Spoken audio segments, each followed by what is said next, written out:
think we're already, yeah, there we go. Welcome to Modern Seniors Podcast. My co-host Ami and I, long-term colleagues and friends, started this podcast to explore issues around aging and empowerment.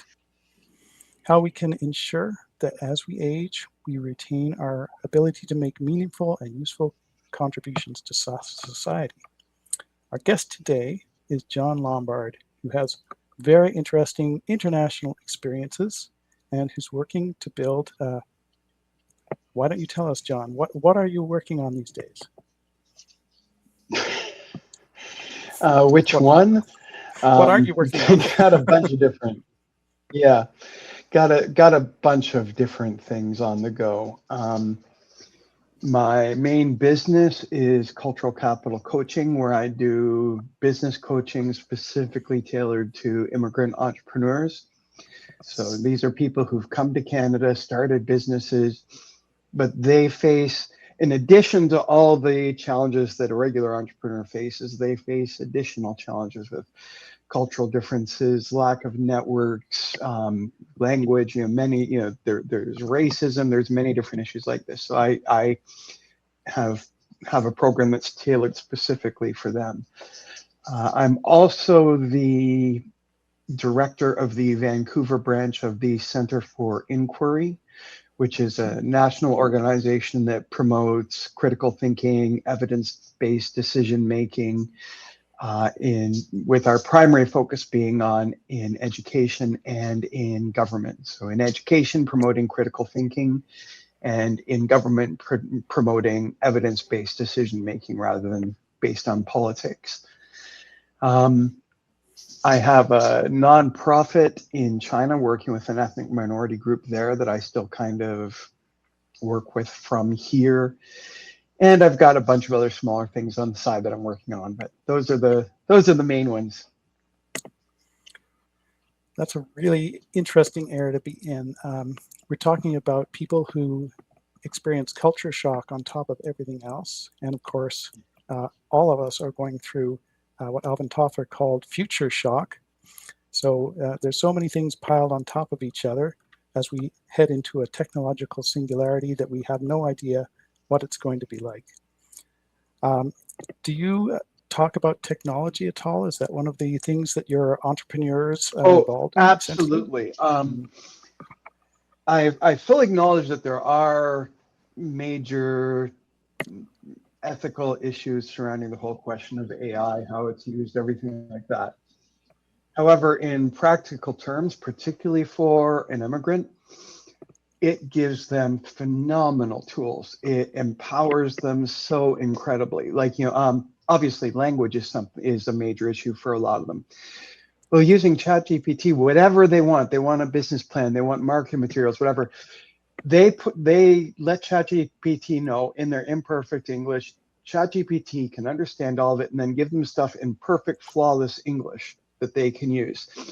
In a fraction of the time it would take them to hire somebody to do it, for a fraction of the cost that it would take to hire somebody to do it. So actually right now a huge part of my program is teaching them how to use that effectively. They want business loans, but they've never developed a professional business plan in their life, and they have to go to a bank, present them with a business plan to defend their plan. They have no idea how to do it. Well, it's not just a question of tell ChatGPT do it. Tell it, hey, I'm developing a business plan. What are the main sections in a business plan that I need? Now, what questions do you need me to answer so that you can fill that information in? I answer those questions. Do you need further information? Do you need me to elaborate on anything? Okay, you answer that. You go through this process, and then when that process is done, okay, please put together a full professional business plan for me. And they give it to you, bang, and it's a couple hours work. You can do it faster than a native English speaker would do it. So yeah, things like that. I call myself a pragmatic idealist. I'm very much an idealist in terms of what I want to accomplish in the world, but I'm very pragmatic how it's accomplished. for all the various moral, ethical concerns surrounding AI, which I fully acknowledge, and I'm actively involved in that discussion, as a businessman, if I'm not using AI, the companies that do use it are going to shove me out of business very, very quickly. So on a pragmatic level, I need to use it just to be able to survive, to make the money, to be involved in the conversation about where should AI be going. It's kind of a catch-22. Yeah, absolutely. And we've gotten even beyond that, and I'll talk about that later, or ask you about that later. But for now, I just wanted to point out to our audience that my co-host, Ami, is going to be a silent participant this time due to some technical issues. She is writing in the comments so we can relay questions for her. And her first point is that John is looking really good today, which I have to agree with.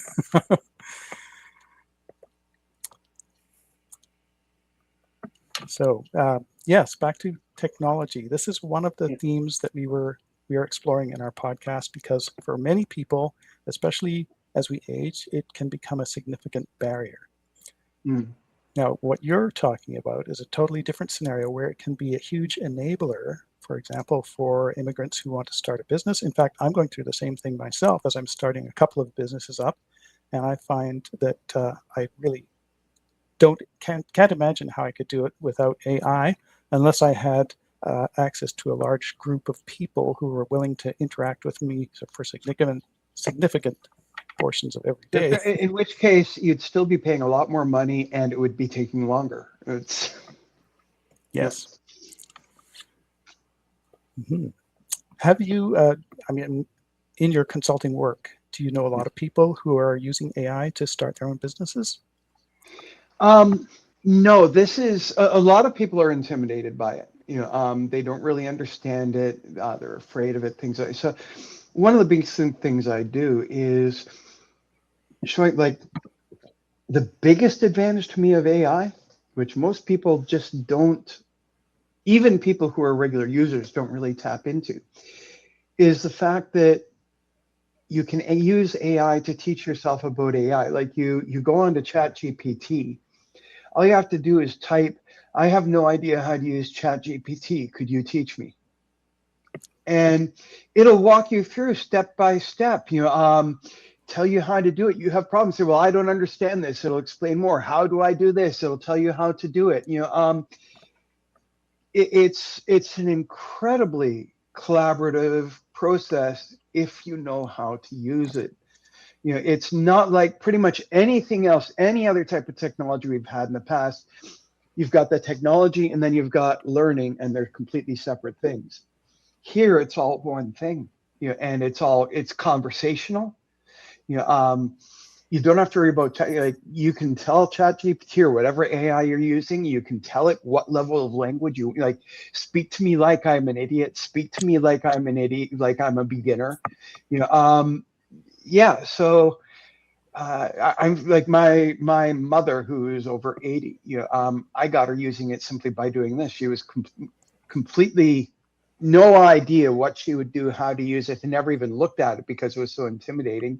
And I went from that to like in less than half a day, she's using it for all sorts of stuff.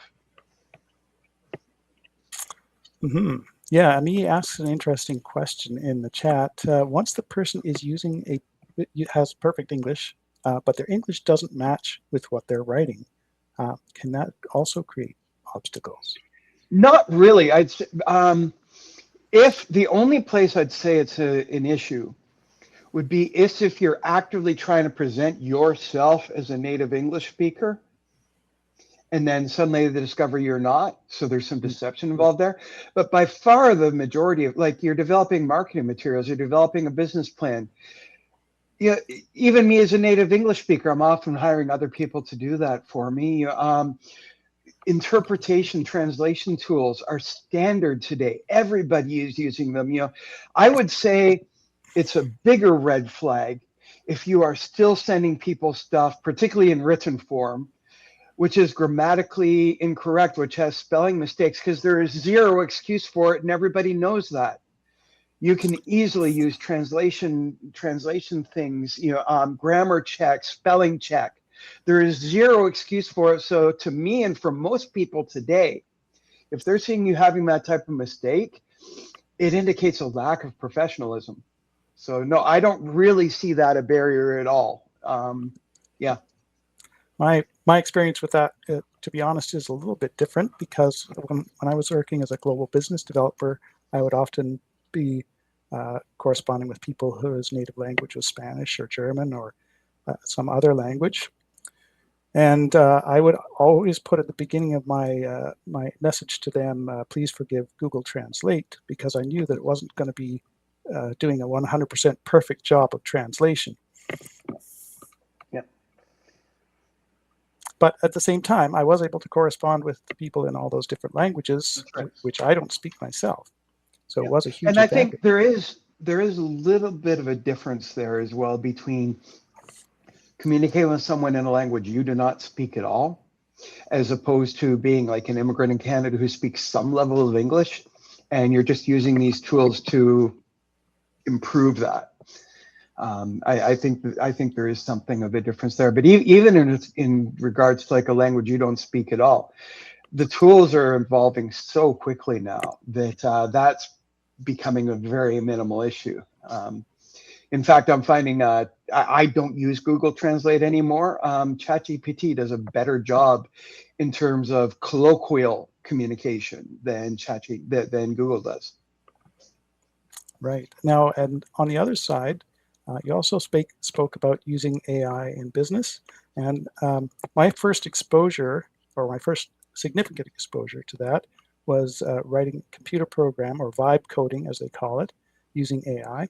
And I found that it involved a lot of back and forth, as I found that there was a difference in interpretation between what I thought I was saying and what the AI thought I was saying.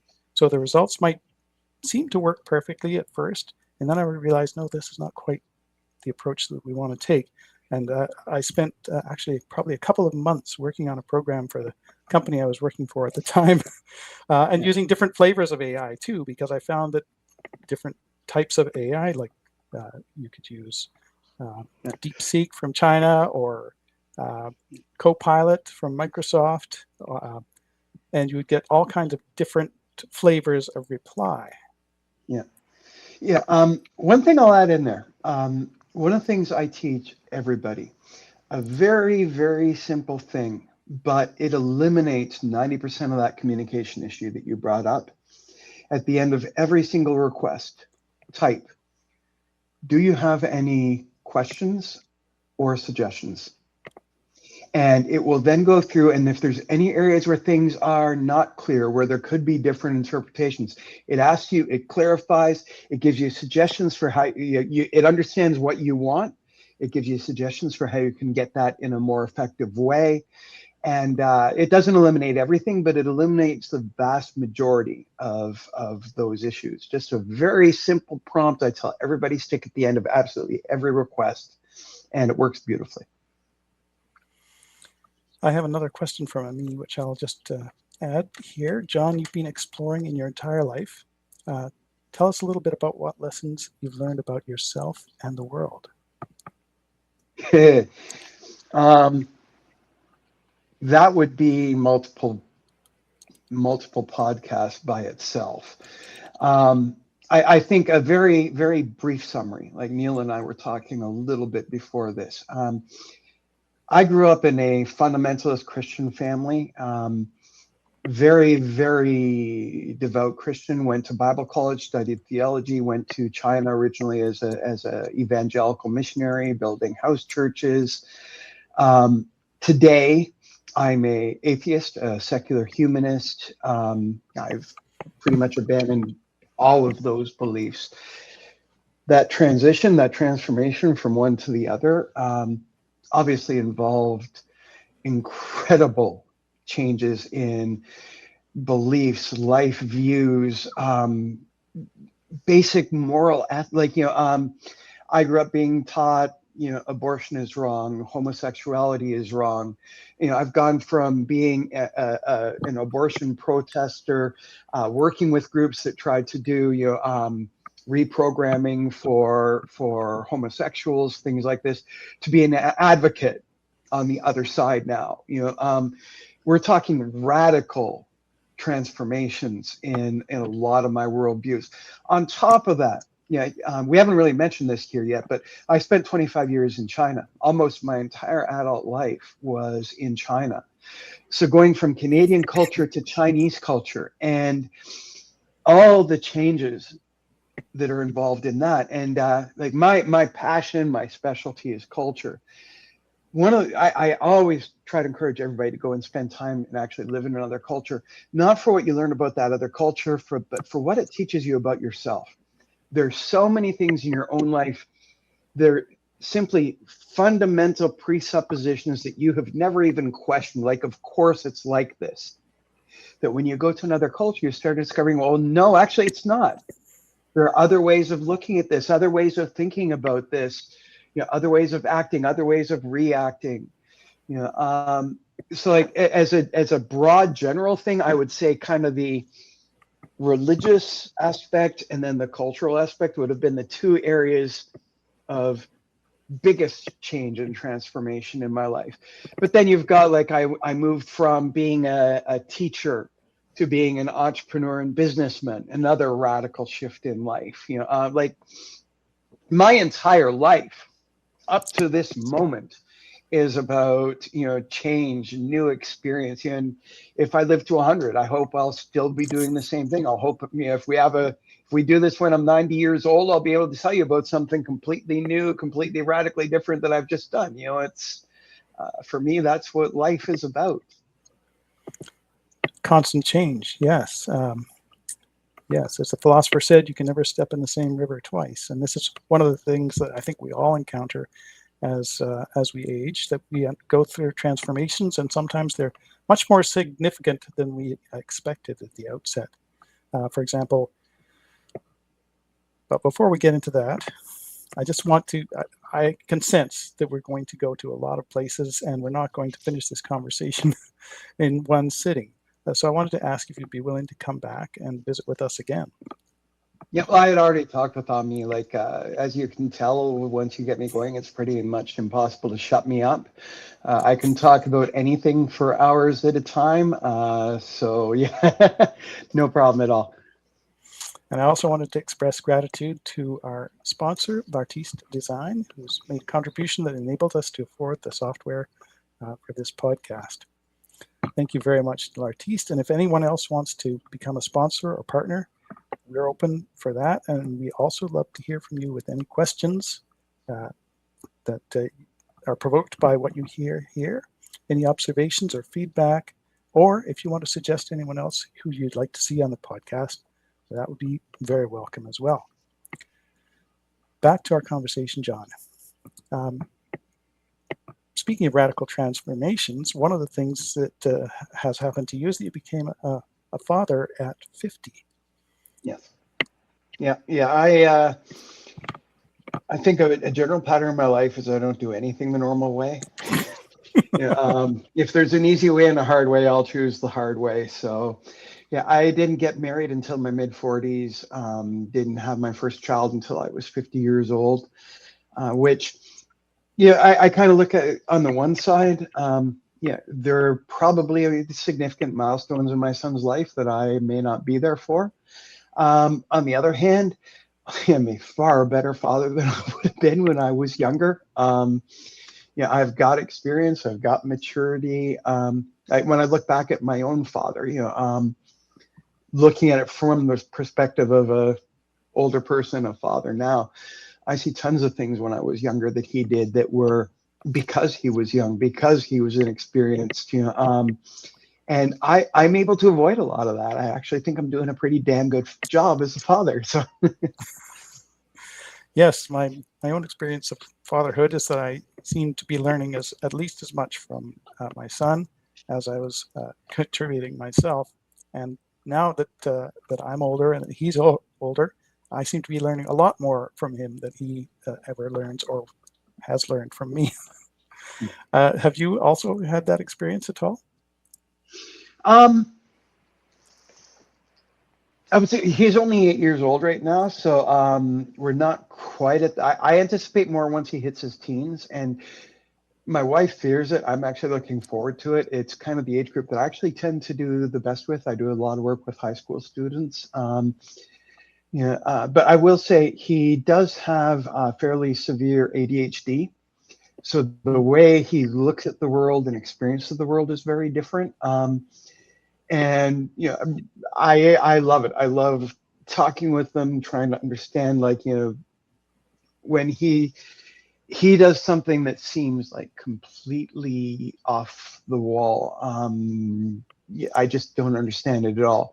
Sit down and talk with him and, like, well, what's going on in your head? Why are you doing it this way? What is the thinking process?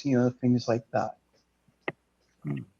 That's really interesting, and that's another topic that we love to explore here is neurodivergence. For example, in my case, I was just diagnosed with ADHD at age 63, and it's overwhelming. And when I think, how different my life would have been if I was diagnosed at an earlier age and had some assistance or ability to understand why I was different from other people, and I think that makes a huge difference. So I think your son is very fortunate to know from an early age, and to have you to discuss those things with him.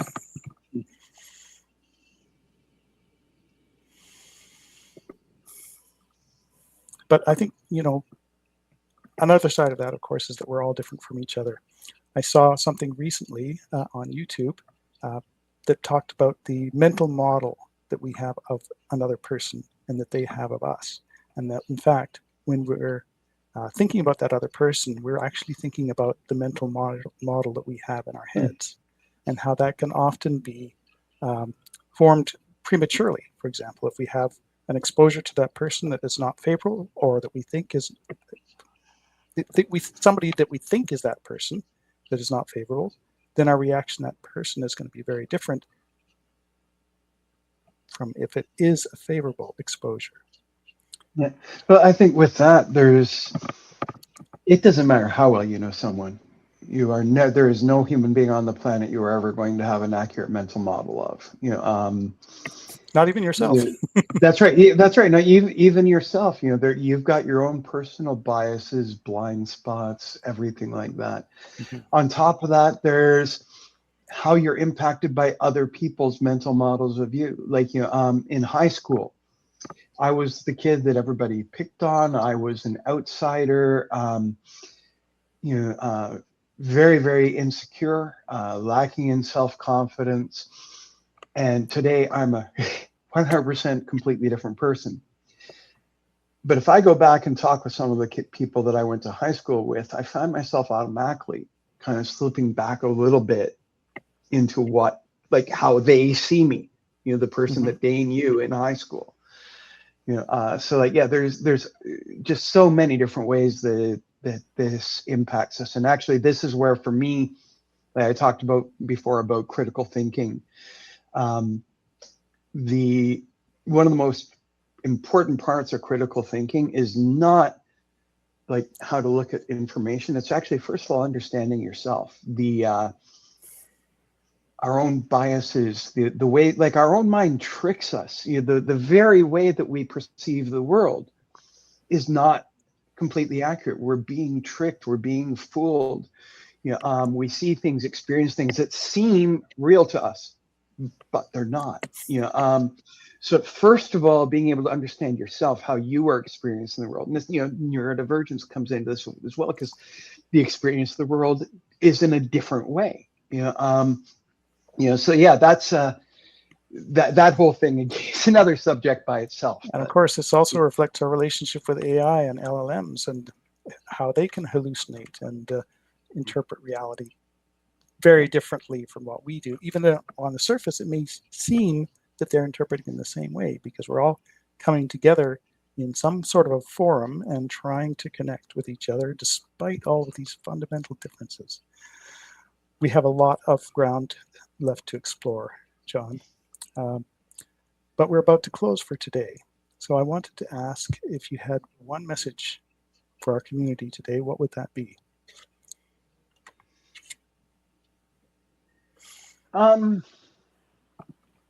I guess it'd pretty much come back to the thing of like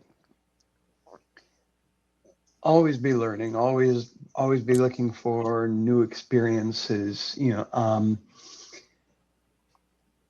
I see, particularly coming back to Canada. I left Canada as a 26-year-old. I came back in my mid 50s. You know, talking with other people, I have an extremely difficult time building relationships with people my age in Canada, because for the most part, their perspectives are like so self-limiting. It's kind of like, I've reached this point in my life. The stuff before is stuff that I know, but the stuff that's coming up, I just don't understand that. I can't understand that. Making life changes becomes much more intimidating. And I can understand that, but to me, I have more knowledge, more experience, everything. All of those changes, new challenges are easier for me now than they were when I was in my mid 20s, because I have so much more experience, knowledge, everything backing them up. So rather than it being an impediment to me trying all these new challenges, learning all these new things, it should be the opposite. Like, this is the best time in my life to be doing that. Amazing. To our viewers, we have been talking with John Lombard, and this has been an incredible preface to what I'm sure will be an amazing continuing conversation over hopefully several opportunities to reconnect. John, I really enjoyed our connection today, and I love living in Vancouver, where you have a multitude of people coming together in one city and building something together, as we're trying to do here, to build a community, to support each other, to learn from each other. I look forward to welcoming you back, John. No, thanks for having me. I enjoy it. Very nice to meet you. Ami, did you want to make any closing comments in our chat?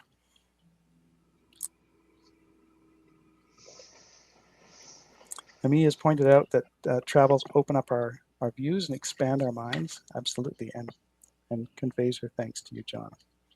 Yeah. Hope to see you soon. I do a lot of talking with high school students where like my number one message is, even before you go to university, spend a year overseas. Go experience another culture. Thanks very much to our community and to all of you listening. And I look forward to hearing your feedback, comments, suggestions, everything you have to say to us. Thanks for listening.